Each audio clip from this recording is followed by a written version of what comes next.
Hello बच्चों, तो आज की क्लास में आपका स्वागत है। तो आज हम पढ़ाने जा रहे हैं प्रिज्म का चौथा पार्ट है। तो आज हम क्या पढ़ेंगे, पिछली क्लास में तुमको पढ़ाए थे, बताए थे विचलन कोण जो है किन किन कारकों पर निर्भर करता है। तो विचलन कोण कौन कौन से कारकों पर निर्भर करता है बताए थे। Angle of deviation depend on which factor. तो उनमें से हमने फैक्टर्स तुमको बताए थे, 4 फैक्टर्स बताए थे और एक और फैक्टर बताया था ताप, टेम्परेचर।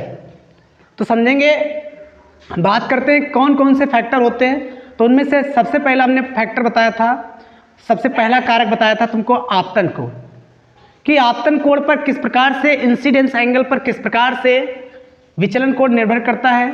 तो पढ़ेंगे विचलन कोण की आपतन कोण पर निर्भरता। विचलन कोण की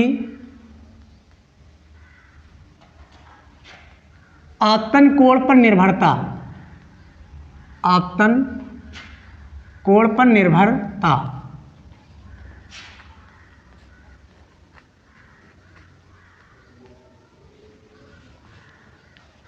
तो समझते हैं कि किस प्रकार से विचलन कोण जो है वो आपतन कोण पर निर्भर करता है, इंसिडेंस एंगल पर कैसे निर्भर करता है, एंगल ऑफ डेविएशन। तो ये प्रिज्म है, इसको नाम दिया था बच्चों, क्या दिया था, ए, बी और सी।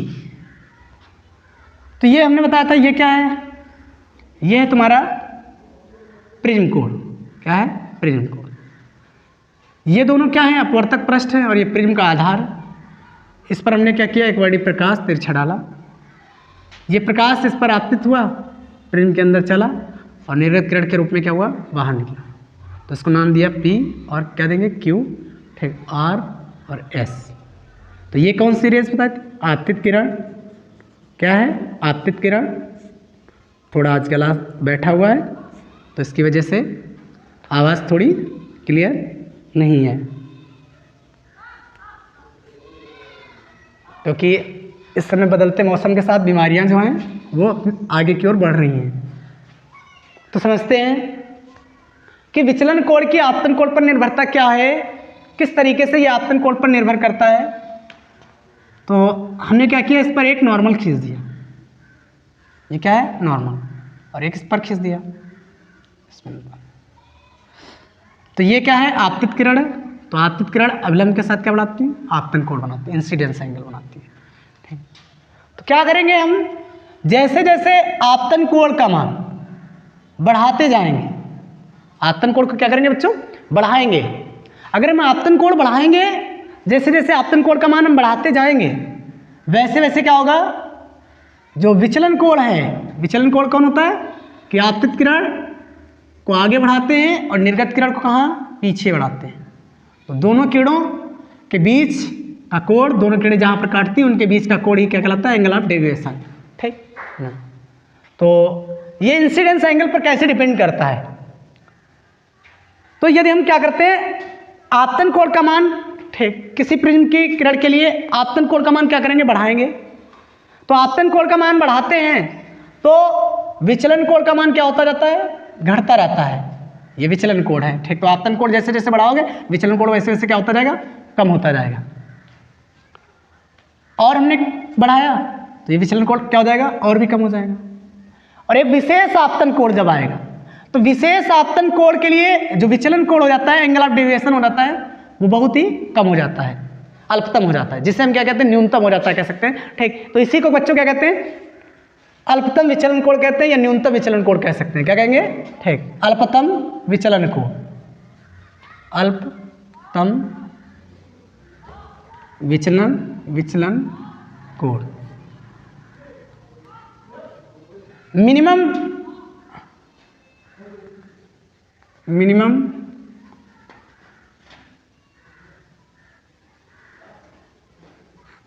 डेविएशन, मिनिमम डेविएशन, ठीक। तो अल्पतम विचलन कोण, ठीक, मिनिमम डेविएशन, ठीक, एंगल कब होगा, ये मिनिमम कब होगा, जब हम आपतन कोण के मान को क्या करेंगे, बढ़ाएंगे। तो आपतन कोण को मान अगर हम क्या करेंगे, बढ़ाएंगे, ठीक, तो विचलन कोण क्या होगा, स्टार्टिंग में ये घटेगा, क्या होगा, कम होगा।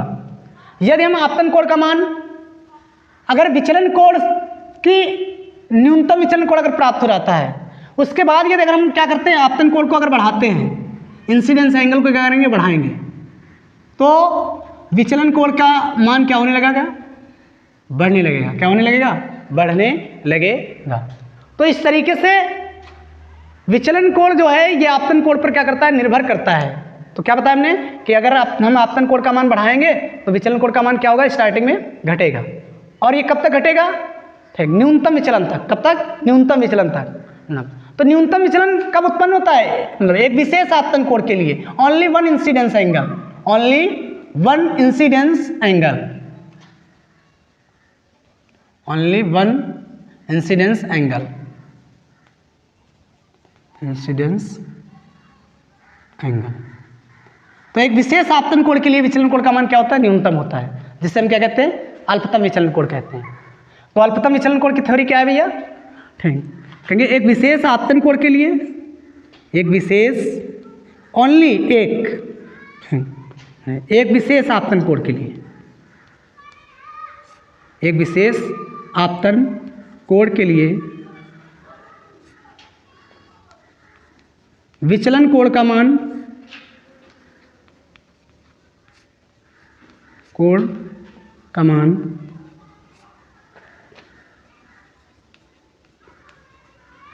न्यूनतम होता है।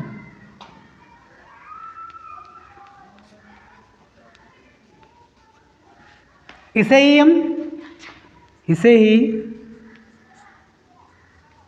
अल्पतम विचलन कोण कहते हैं। विचलन कोण कहते हैं।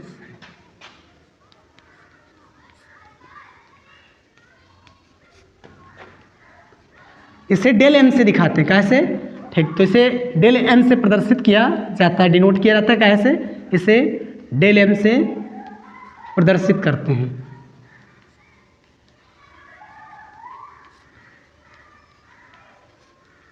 तो हमने बच्चों क्या बताया, एक विशेष आपतन कोण के लिए विचलन कोण का मान क्या होता है, न्यूनतम होता है। इसे ही हम अल्पतम, इसे ही क्या कहते हैं, अल्पतम विचलन कोण कहते हैं। इसे कैसे व्यक्त करते हैं, डेल्टा से प्रदर्शित करते हैं। तो हमने क्या बताया कि यदि हम आपतन कोण का मान बढ़ाएंगे तो विचलन कोण क्या होगा, घटेगा। और ये कब तक घटेगा, जब तक एक विशेष आपतन कोण के लिए न्यूनतम विचलन प्राप्त नहीं हो जाता। उसके बाद से अगर हम आपतन कोण और बढ़ाते हैं तो विचलन कोण का मान क्या होने लगता है, बढ़ने लगता है। तो इस तरीके से विचलन कोण क्या होता है, आपतन कोण पर निर्भर करता है। तो आज की क्लास में हमने प्यारे बच्चों क्या सीखा, अल्पतम विचलन कोण सीखा कि अल्पतम विचलन कोण क्या होता है, विचलन कोण आपतन कोण पर किस प्रकार निर्भर करता है।